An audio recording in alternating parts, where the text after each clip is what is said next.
throughout the day and as we get more information. We do want to get back to this interview that we started. Alicia, we appreciate you rolling with us as we deal with this breaking news this morning. But you're here this morning to discuss the impacts that you all are finding of too much screen time on children and youth when it comes to using social media and what have you, not only on mental health but on heart health. So let's talk about that if we can. Right.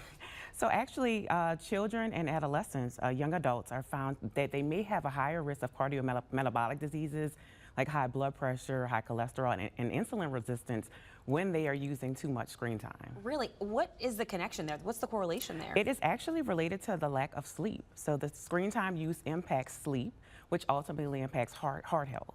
And so to all the parents out there who are thinking, oh great, another reason why I got to fight these kids to keep the screens away from them or limit screen time, what's your advice to them to try to limit this and again, try to keep your child overall healthy? You just mentioned a list of issues this could cause. So what's your advice to parents? And I would think it's not just parents. I mean, I'm guilty.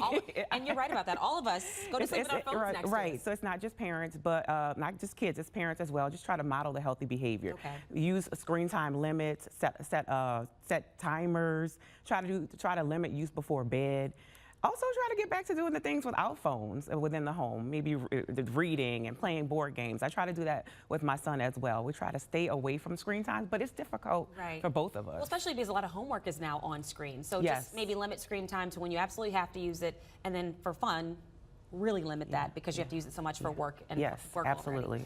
Anything else you want parents to know about this, or again, adults, as we are now getting this new information about the bigger risks that too much screen time can have on our bodies? Just absolutely knowing that it is the lack of sleep that is what's causing the heart health risk. So we want to make sure that we are doing proper sleep hygiene. So take a look at our routine, see how we're preparing for bed.